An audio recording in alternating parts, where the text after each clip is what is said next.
My name is Mikehl S. Hafner. That's Mikehl, S as in Sebastian, and then Hafner is Hafner. All right, thank you. Go ahead, Mr. Wilson. Thank you, Your Honor. Good afternoon, sir. What do you do for a Good living? afternoon. I work for the Michigan State Police in the biology unit at the Metropolitan Detroit lab. And what is your role within the lab? I'm a forensic scientist. And in terms of your role as a forensic scientist, do you have any particular area of focus to your work? In the biology unit, we look for body fluid. Okay. And what sort of education and training background do you have to do the work that you do for the Michigan State Police Lab? I attended the University of Michigan. I received a Bachelor's of Science degree in biology. I came a little closer to home. I attended Wayne State University. I received a PhD in biochemistry. I did basic science research for about 9.5 years. Then I changed professions, started working for the Detroit Police Crime Lab. After about 4.5 years of that, I started working for MSP, and I've been there 15 years as of last month. And during the 15 years you've been with the Michigan State Police Lab, have you been focused in the field of body fluid identification that entire time, or have you worked in other areas as well? For the most part, it's been body fluid identification. I did work for many years. I started at the Northfield Lab. So at the Northfield Lab, I did a little body fluid identification, and then we moved to a sort of streamlined way of doing and analyzing evidence collection kits for CSCs, sexual assaults. Okay. And I did Y screening. That was a little body fluid identification, little DNA. I did that for about 8 or 9 years. And then I transferred to the Metro Lab in February of 21, and I've been exclusively doing body fluid identification. And what is the field of body fluid identification? Body fluid identification, we are interested in looking at the presence of blood, semen, and or saliva on evidence that we receive at the lab. If that doesn't pan out, then we also send evidence forward that we consider contact that has been handled in a way. And if that fails, so to speak, then we look at hairs as a last resort. Okay. And do you have any sort of specialized training when it comes to the field of body fluid identification? Back in 2009, roughly there were 10 of us that were hired, and so an outside company came in and trained us. The first 5 or 6 weeks was the serology, that was the name at the time, body fluid identification now. That consisted of lectures, reading, practice samples, a mock test, which then turned into a mock trial. After we passed that, then there was about 3 or 4 months of DNA training. More reading, more mock samples, going through the whole DNA process, lectures, 3 mock cases. One of those was picked for a mock trial. Once we passed that, then we were assigned to a seasoned forensic scientist at MSP, and basically we were observing how casework was done. After a few months, then we were allowed to do supervised casework, and then finally we were released to do independent casework on our own. And in terms of the methods you use in your casework, are those methods something that you just came up on your own, or are those methods more widely accepted in the law enforcement community and the scientific community as a whole? They were accepted by law enforcement and the scientific community as a whole, yes. And in terms of your work doing body fluid identification, have you ever testified as an expert in that field previously? Yes, I have. And has any court ever declined to qualify you as an expert in that field? No, they have not. Approximately how many times have you testified as an expert in body fluid identification? 44 times. Okay. Your Honor, I'll pass for any voir dire to Dr. Hafner's expertise. No questions. Thank you, Your Honor. With that, I just move to qualify Dr. Hafner as a expert in the field of body fluid identification. All right, based upon his education, training, and experience, I'll qualify him as an expert pursuant to MRE 702. Thank you, Your Honor. Did you have some role in doing some analysis when it came to the Yes, I did. And would it be accurate to say that the work that you did in this case was done in 2 different phases? Yes, it was. And what was, just in general, what was the first phase of work that you did? The first piece of evidence came to the lab in January of 22. I started working on the case in late February of 22. I finished in early March, and it consisted of trunk liners, a buccal swab from Mr. Brazier, is this correct? Brazier, toothbrush from Ms. Foster. I'm gonna have to look at my report. And I guess we'll go through the report in a minute, Okay. but just what's the overall objective of that first phase of work that you did in this case? To determine if there is blood, semen, or saliva present, collect potential hairs and or fibers for preservation for the future in case those first 3 things that we're looking for don't pan out. Okay. And just so nobody's glued to the edge of their seat, in this first phase, was anything relevant found in terms of your overall analysis? The tests for possible presence of blood were negative. I did send a couple of swabs from the trunk liners for contact, sent that forward for DNA. I also sent a cutting of the buccal swab for Mr. Frazier, and I did a swab of the toothbrush from Ms. Foster. I sent those 4 items forward for DNA testing. Okay. And how about the second phase of the work that you did in this case? What was just the general focus of that second phase? Well, in the first phase, I also did some collection of hairs, and I did tape lifts of the trunk liners. Second phase was the hairs and the trunk liners coming back to the lab. That was June of 23, and I started working on that July of 23, and I finished near the end of August 2023. Okay. And when you do analysis in a case like this one, do you document your analysis in the form of a laboratory report? Yes, I do. And I'm holding what's been marked as proposed exhibits 26 and 27. May I approach, Your Honor? Sure. Do these 2 proposed exhibits, are those 2 reports that you authored in connection with this case? Yes, they are.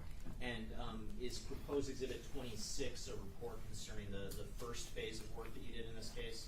Yes, it is. And would proposed exhibit 27 be a report concerning the second phase of work that you did in this case? Yes, it is. And would you say that those 2 reports fairly and accurately depict the work that you did in connection with this particular case? Yes, they do.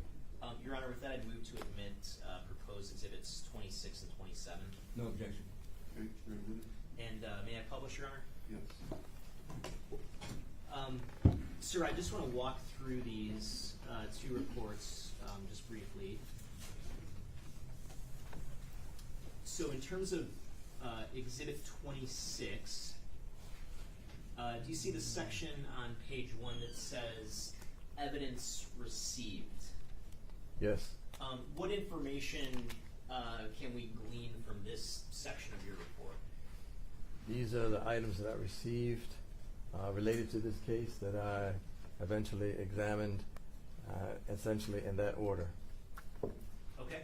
And so that would consist of items purportedly from the trunk, and then you have a buccal swab specific to Jaylin Brazier, and it says a Zion Foster electric toothbrush. What would be the purpose of having an item like that, like an electric toothbrush? Well, that would be used for a reference sample. When it comes to the DNA testing phase, you need to have something to compare the DNA profile or profiles, if such is generated. Okay, and as part of what you do when the evidence comes into the lab, you take it and you process it for potential future DNA analysis. Is that correct? That's correct. And then you don't actually do the DNA analysis yourself. That's a different forensic scientist. That's correct. Okay. And if we go down to the section where it says interpretations. For the trunk liner, can you describe the work that you did with respect to the trunk liner? Well, the trunk liner was a thick piece of rubber. I don't know if you have the pictures for them, but I do a visual check, look for potential reddish brown stain that's usually an indication of possible blood. Take pictures, make documentations, and then if there are areas of potential reddish brownish staining, I take damp Q-tip swab some up on the Q-tip, and then add some chemicals, and that is called the phenolphthalein test. And in this case, all those swabs were negative for phenolphthalein. Okay, and so that would mean you didn't find anything indicative of the presence of blood on the trunk liner. Would that be Possible correct? presence of blood, correct. Okay.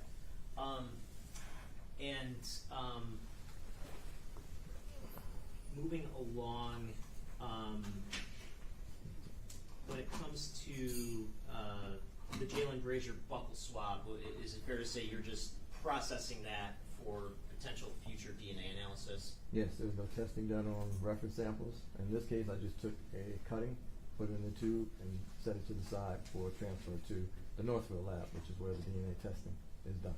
Okay, and would that be the same for the toothbrush that was attributed to Zion Foster? The toothbrush, I had to make a cotton tip swab damp, and I had to swab the toothbrush, let that dry, cut that, put it in the tube, and then send that forward for DNA testing. Okay, and where it says black and tan car seat covers, were those items analyzed? No, they were not. Okay, and was that, were you requested to analyze those items? Originally, we thought that there was something else in that container. So Okay. essentially, the black and tan car seat covers were sent to the lab in error. Okay, and then if we go down to the passenger side trunk liner, can you describe the work that you did in this initial stage with respect to the passenger side trunk liner? While making a visual examination, I saw potential hair/fibers, and so I collected those with clean set of tweezers and put them on your typical sticky notes. You take the sticky note off and use the adhesive side, attach the hairs to that. I ended up with 3 of those. And then after that, I used the IR camera. IR stands for infrared, and essentially it grays out the surrounding. So it's a handheld device that you hook up to your computer, and I can watch my computer screen, and I can scan the object. Very good for clothing that's black because it grays out the environment, and blood will stain darker. And so when we see those, we can go back and we can circle, because you can't see that with the naked eye. I did that in this case, even though the liners are gray, I still went through that process, and I found 2 areas. I tested those for phenolphthalein, and they were also negative. Okay, and how about the driver's side trunk liner? What type of work did you do with that? I essentially did the same thing. There were more potential hair fibers on this one because I ended up with a packet of hair that I made just by folding some paper a few times and making a little pouch. I put those in there with a clean set of tweezers, and then I also, again, used the IR camera again, found a couple areas, tested them for phenolphthalein. They were also negative. And I then also swabbed for potential contact. I did that for the passenger and the driver's side trunk liners. Okay, and swabbing for potential contact, is that swabbing for potential future DNA analysis, is that correct? Yes. And would that be contact DNA, like if I were to touch something and leave some cells behind? Yes. Okay. What would be the purpose of testing for the presence of saliva? In case there was any saliva discharge, perhaps from the mouth. In order to do that and see that, saliva is one of the things that fluoresces. So I got the alternate light source out, the ALS, and I scanned both trunk liners with that, and I found several places of fluorescence. I tested those by using a RSID card. It's almost like a home pregnancy test, but it's built and geared towards the detection of saliva. And in both cases, meaning for the passenger and driver side, trunk liners, all those RSID tests were negative. Okay. And in terms of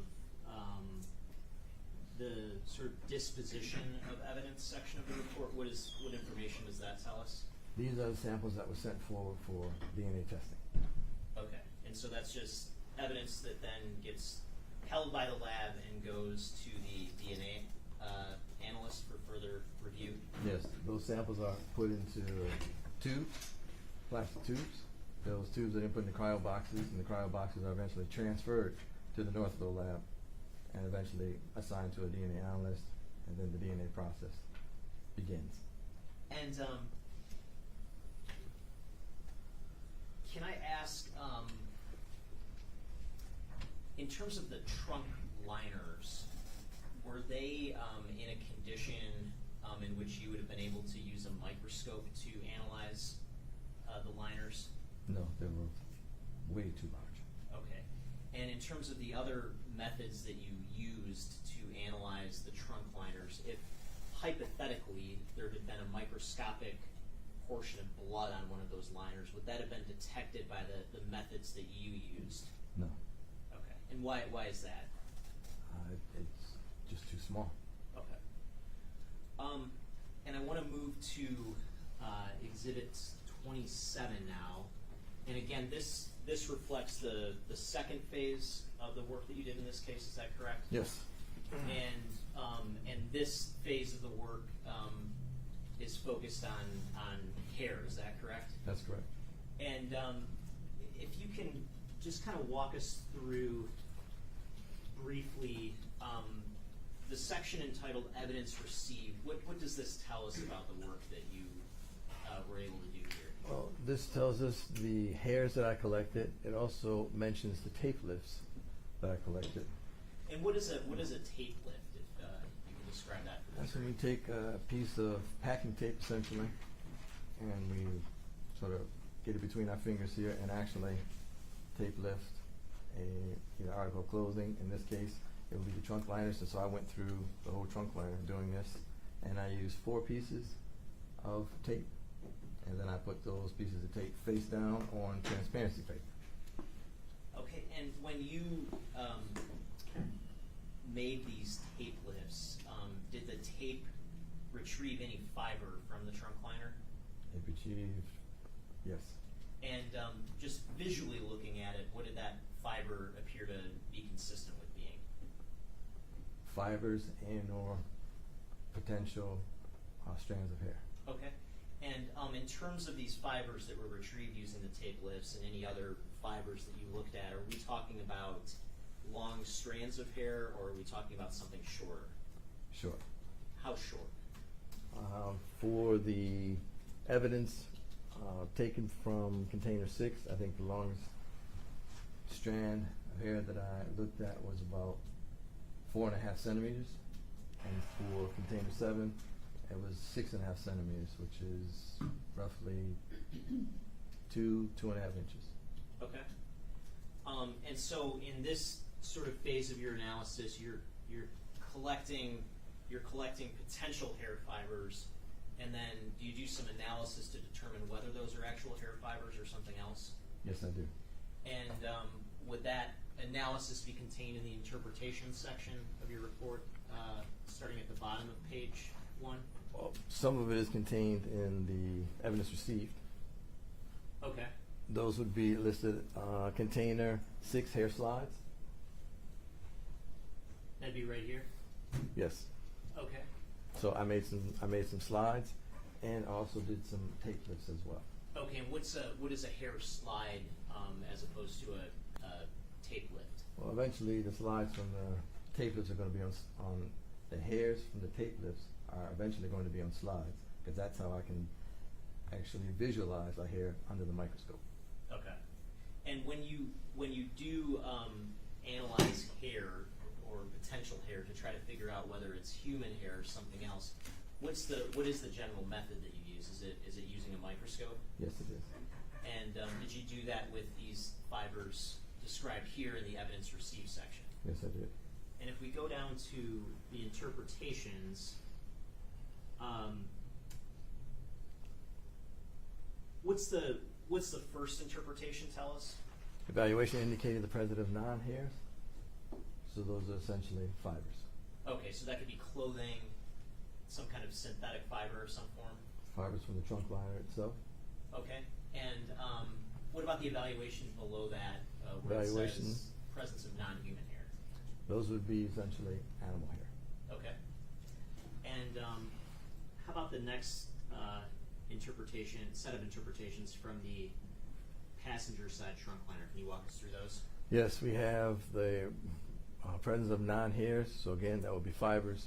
The presence of non-human hairs, that would be animal hairs. We get to the third indication, that would be human hairs not suitable for nuclear DNA, however, may be suitable for mitochondrial DNA testing by a fee-for-service laboratory.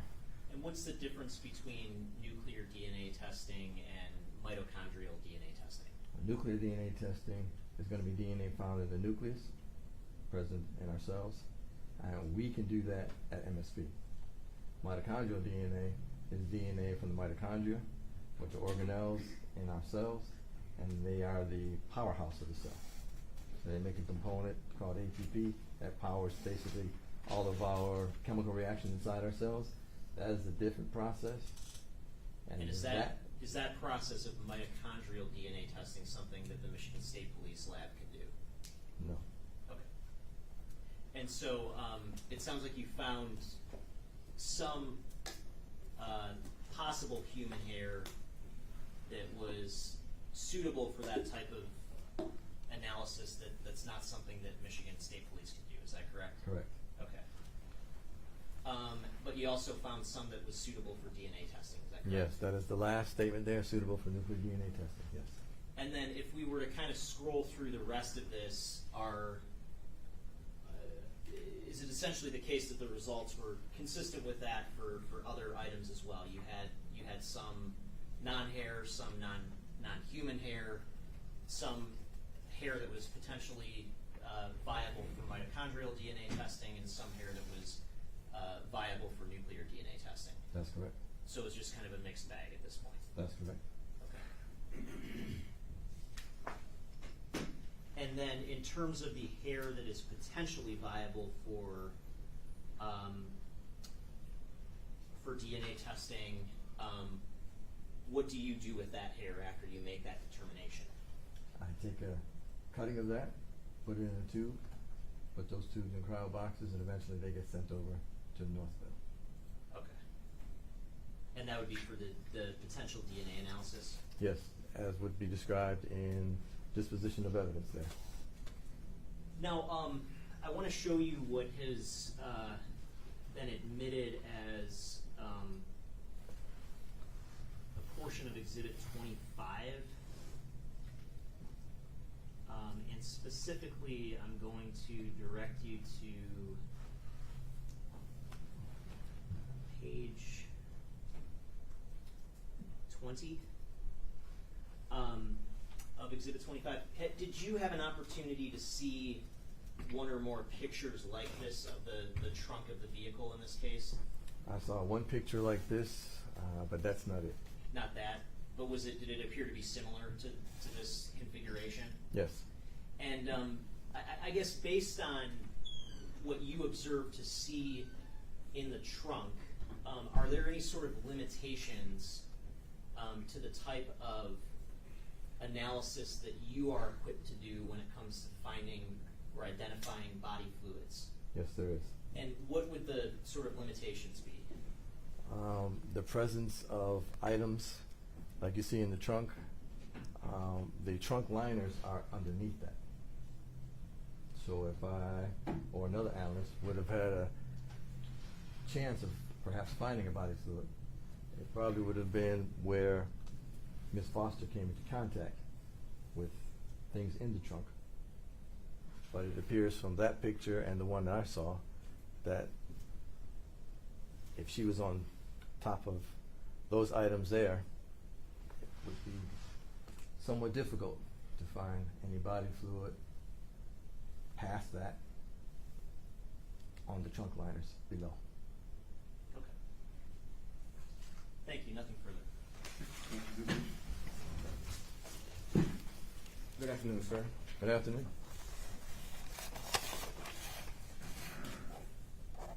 Now, you indicated that some of the body fluids that you're trying to, I guess, locate as part of the body fluid identification is blood, semen, and saliva and contact DNA. Would that be correct? That's what we do, yes. Okay. So it'll be fair that at some time saliva is preserved on certain materials in order for you to detect it and do an analysis on it, correct? When you say preserved? Or present? Yes. Okay.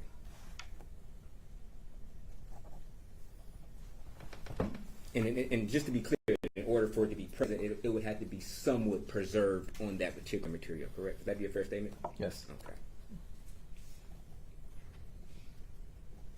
Now, when you receive evidence to analyze, you're not in the process of actually collecting this particular evidence, correct? That's correct. Okay, you just process what's given to you, correct? That's correct. Okay. Now, when you are shown pictures such as the one that the prosecutor just sent to you or showed you, are you able to suggest to say, hey, I see something in this picture that I'm not analyzing, I'm requesting that be sent to me so I can analyze it? No. Okay.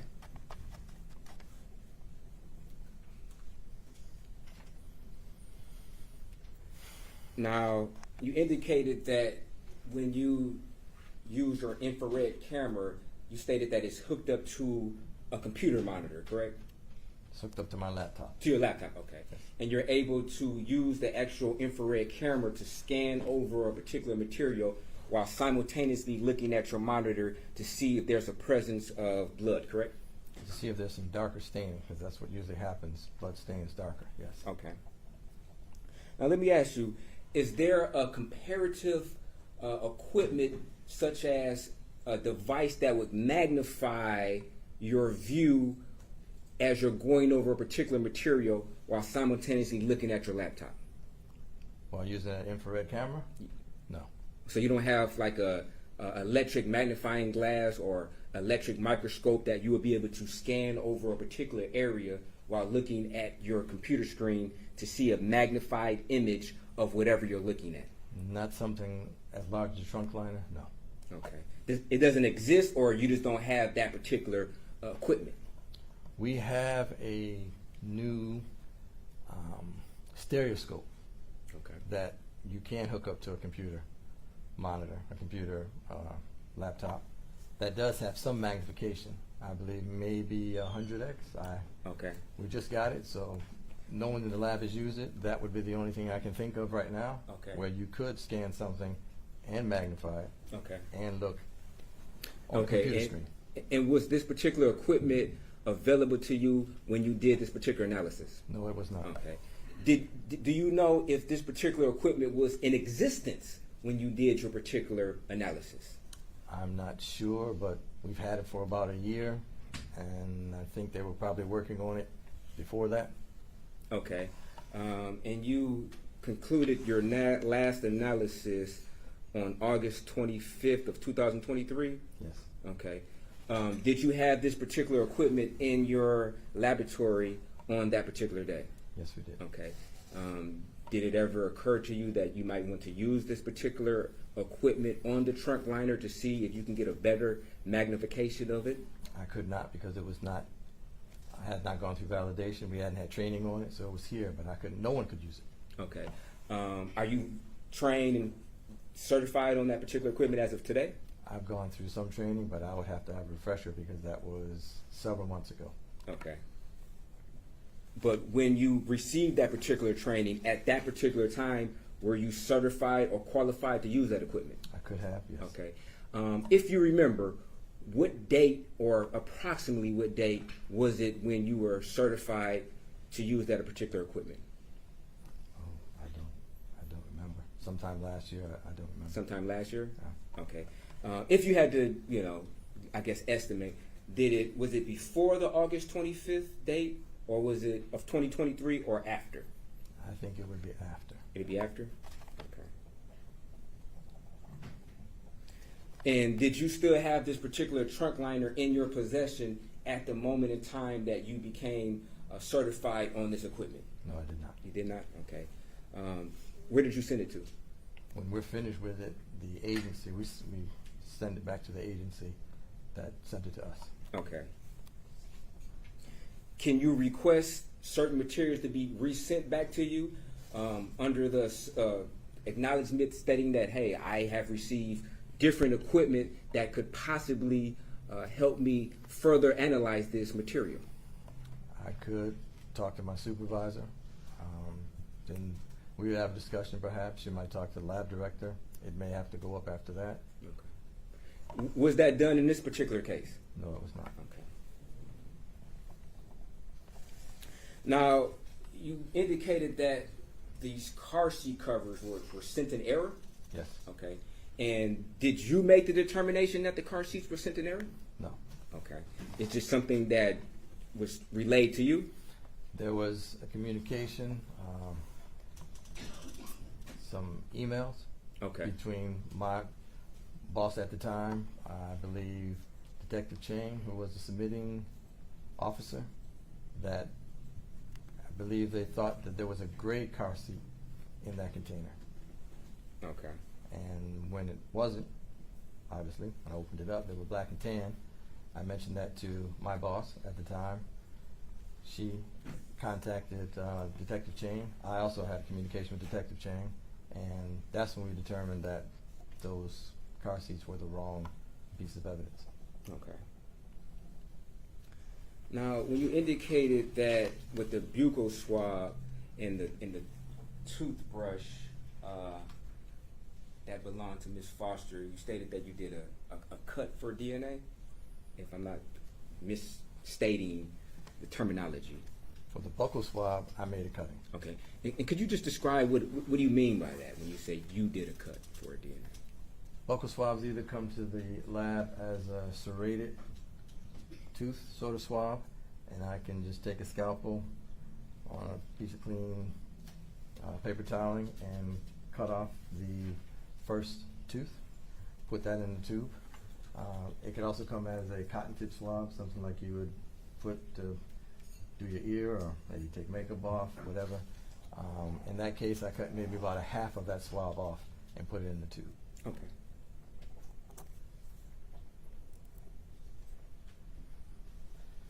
Now, so it'd be a fair statement that when you use or anybody uses the alternative light source, they would be able to detect whether or not there's a presence of saliva, correct? We look for fluorescence. Okay. Saliva is not the only thing that fluoresces. But it's one of the things that fluoresces, correct? Yes. Okay. And another item that would fluoresce would be blood? No. Blood would not? No. Okay. With semen? Yes. Okay. Now with blood, would you use a different type of procedure other than the infrared camera to detect the presence of blood? The only other thing I could use would be luminol. Luminol, okay, thank you. And did you use luminol in this particular situation? No, I did not. Okay. Is there a reason why you did not use luminol? The one picture that I looked at, with all the items present there, it did not appear that luminol would be beneficial to use in that case. Okay. But you didn't try anyway just to see whether or not it was present, correct? No, I did not try. Okay. Now you indicated that, first of all, do you know which portion of the vehicle the trunk liner came from, whether it was the top portion of the trunk or the bottom portion? I believe it was the bottom.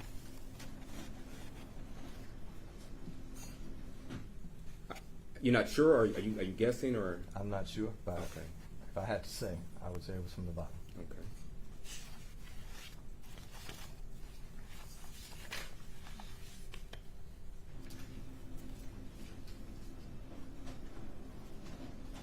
And what would lead you to that assumption, or that it was the bottom?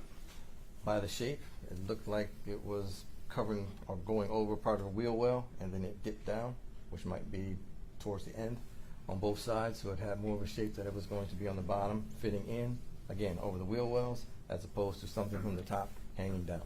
Okay. And you analyzed multiple truck liners, correct?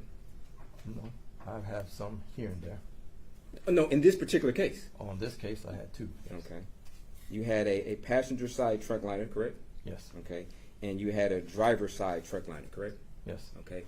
Did you ever inquire which part of the vehicle that this came from, so you wouldn't have to make a guess?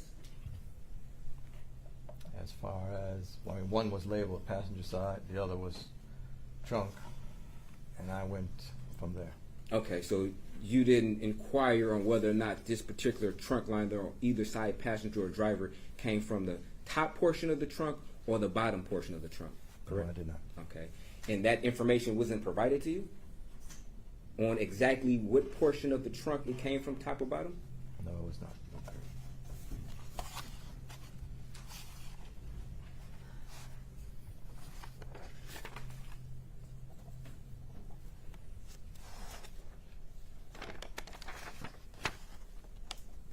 Now, you did not find any hairs that were, I guess,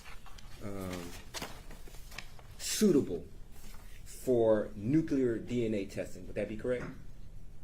No, that's not true. That's not true? Okay. I sent some hairs forward from the passenger and the trunk and the driver's side. Trunk Okay. lines. Disposition of my For, second. for nuclear DNA testing? Yes. Okay. Just to be clear, which, I guess, numbering would there be that you found the potential human hair that was suitable for nuclear DNA testing? When you say numbering, As far as 6B, 7A, 7B, 6A, I would have to look at my report. if you could.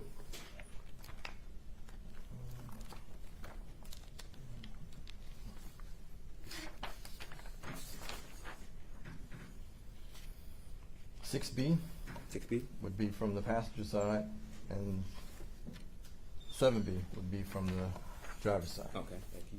And once this hair is gathered, do you analyze it or do you send it off? I send it off. Okay. And that's to another agency or another department? That's another lab within the Michigan State Police. Okay. Now, you also indicated that some other potential hair that could have been suitable for mitochondrial DNA testing, correct? Yes. Okay. And you stated that this is or could be sent to a fee-for-service lab, correct? That's correct. Okay. Does your lab work in conjunction with a fee-for-service lab? We have the information that we could give to the agency and or the prosecutor if they requested that work to be done. Okay. In this particular case, did you send that information to the prosecutor? It was not requested, no. Okay. But did you notify them that there was a potential hair sample that could be processed possibly for mitochondrial DNA, but it would have to be at a fee-for-service laboratory? Not outside of what's stated in my report, no, I did not. Okay. But your report did indicate that, correct? Yes. Okay, and then you did forward that report over to the prosecutor and or the officer in charge, correct? It is sent out automatically, yes. Okay. And you couldn't say whether or not they followed up with that information and went to a fee-for-service laboratory, correct?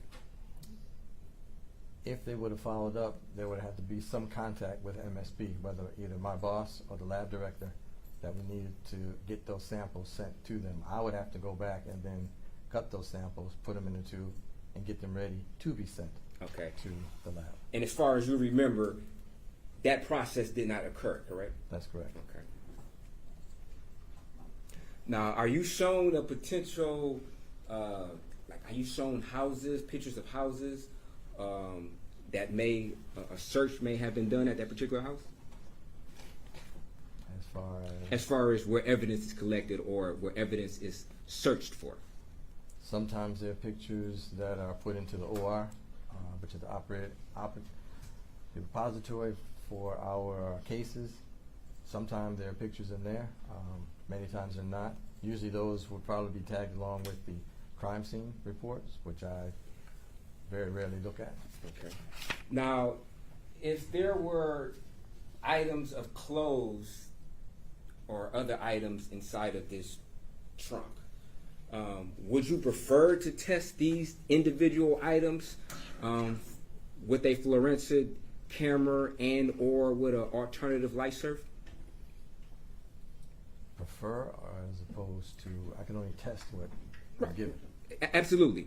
But if in a perfect world, if it was your choice and your task is to find potential evidence of either blood, semen, or contact DNA, if you were searching the car and you saw pictures of clothes and other items, would you have liked those items to be then seized and then given to yourself in order to analyze these items for potential evidence? Yes, I would have preferred evidence that was more in contact with Ms. Foster. Okay. And that wasn't your decision on what you analyzed, correct? That was not my decision. Correct. Okay.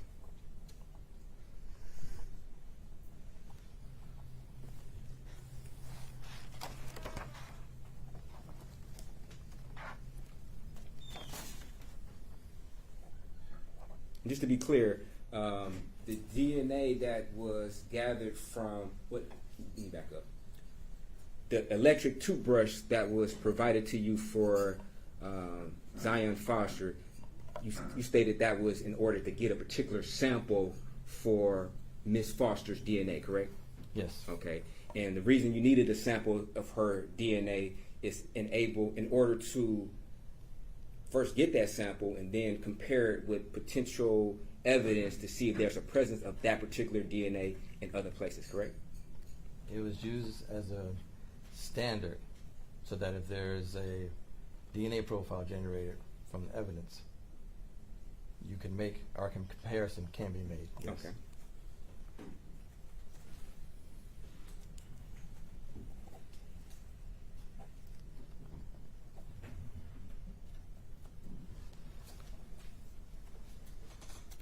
Now, the question was asked of whether or not a microscopic, I guess, drop of blood can be identified. There's a possibility at times where blood that is not seen by the naked eye could be detected using either an infrared camera, correct? Yes. Okay. And or luminol, correct? Luminol would probably be better. Yes. Okay. So there are ways of detecting microscopic pieces of blood through alternative methods. Would that be a fair statement? Yes. Okay. Thank you. No further questions. Any No, Your Honor, thank you. questions from the jury? See you guys, so you can step down. Thank you, Your Honor.